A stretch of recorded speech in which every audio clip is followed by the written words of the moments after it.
जय श्री राम मित्रों। वास्तुशास्त्र संगम YouTube channel पर आपका हार्दिक स्वागत है। इस वर्ष 2 और 3 मार्च 2026 की होली साधारण नहीं है। भद्राकाल, शास्त्र सम्मत मुहूर्त और पूर्ण चंद्रग्रहण। यदि आपने सही समय सही मुहूर्त नहीं जाना तो आपसे भी भूल हो सकती है और बहुत बड़ी गलती का कारण बन सकती है। इसलिए इस वीडियो को अंत तक अवश्य देखें। क्या आप जानते हैं कि इस वर्ष भद्रा में होलिका दहन करने से क्या फल, क्या दोष है, शास्त्र का सम्मत क्या है, शास्त्र में क्या दोष बताया गया है। और 3 मार्च को तो पूर्ण ग्रहण भी लग रहा है। सही मुहूर्त क्या है, सूतक कब से लगेगा, अन्य प्रकार की परेशानियां हो सकती हैं। इसलिए आइए हम लोग वीडियो के माध्यम से विस्तार से जानते हैं।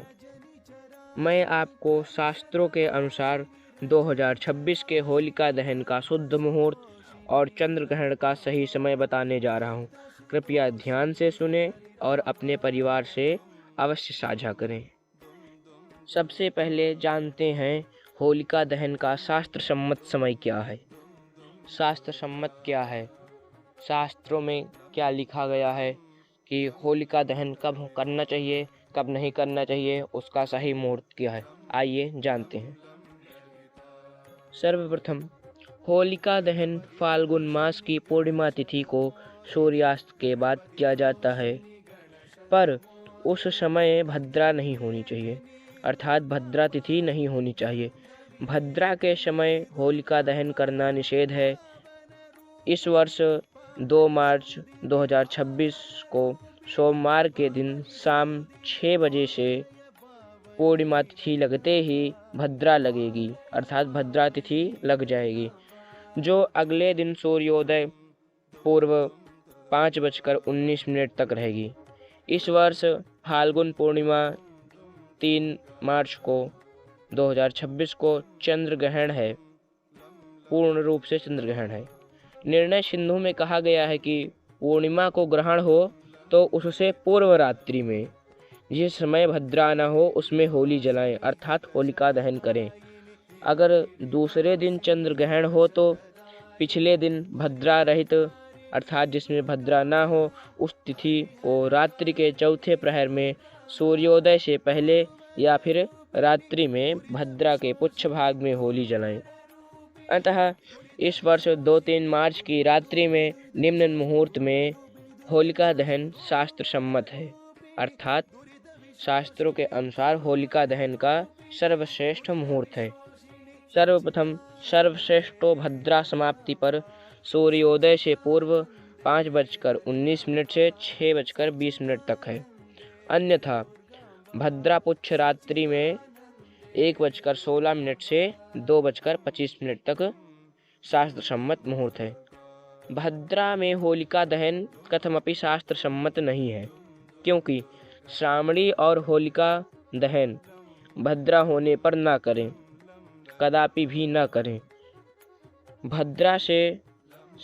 भद्रा में श्रावणी से राजहानि तथा होलिका दहन में ग्रामदाह होता है। 3 मार्च को भी प्रदोष काल में होलिका दहन नहीं हो सकता, क्योंकि 3 मार्च को प्रदोष में पूर्णिमा ही नहीं है और प्रतिपदा में होलिका दहन निषिद्ध है। 3 मार्च 2026 को दिखेगा पूर्ण चंद्रग्रहण। जाने भारत में दिखने का समय, सूतक काल और अवधि। भारत में कब दृश्य होगा, सूतक काल कब से लगेगा, सूतक काल में क्या करें क्या ना करें। 3 मार्च 2026 को पूर्ण चंद्र ग्रहण लगने जा रहा है।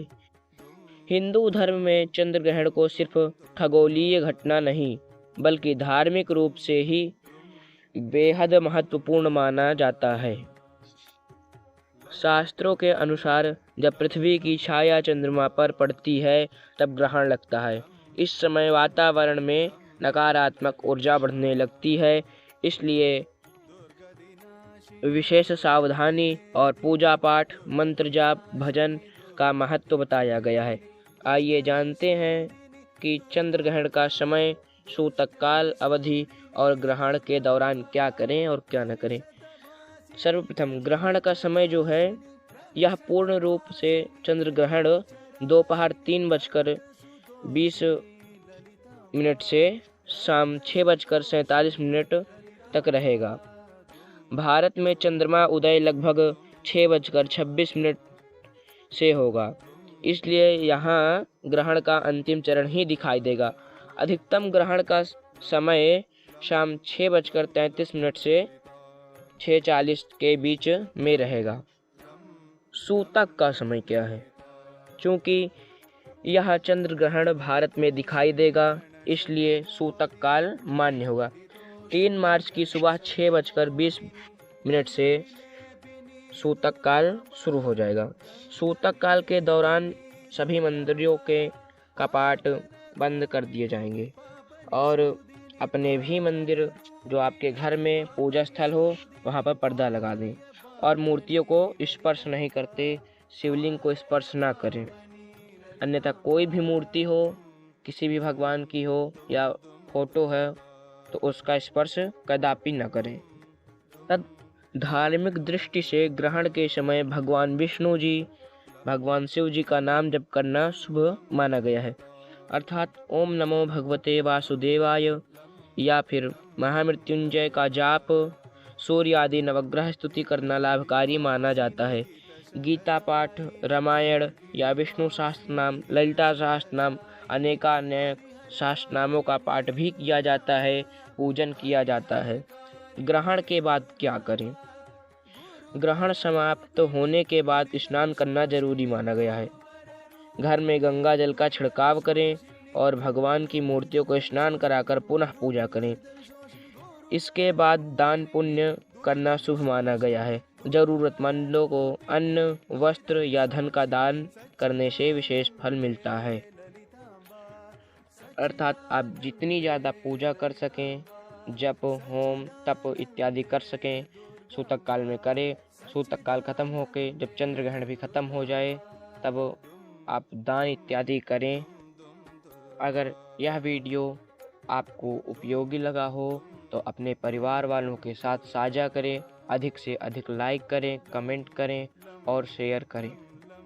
जय श्री राम और हमारे चैनल को सब्सक्राइब करना ना भूलें। धन्यवाद। जय श्री राम। यदि आपको कोई परेशानी हो तो आप कमेंट के रूप में हमें बता सकते हैं, हम उसका समाधान अवश्य करेंगे, या फिर कोई आपका और कोई प्रश्न हो तो अवश्य हमसे साझा करें। धन्यवाद। जय श्री राम।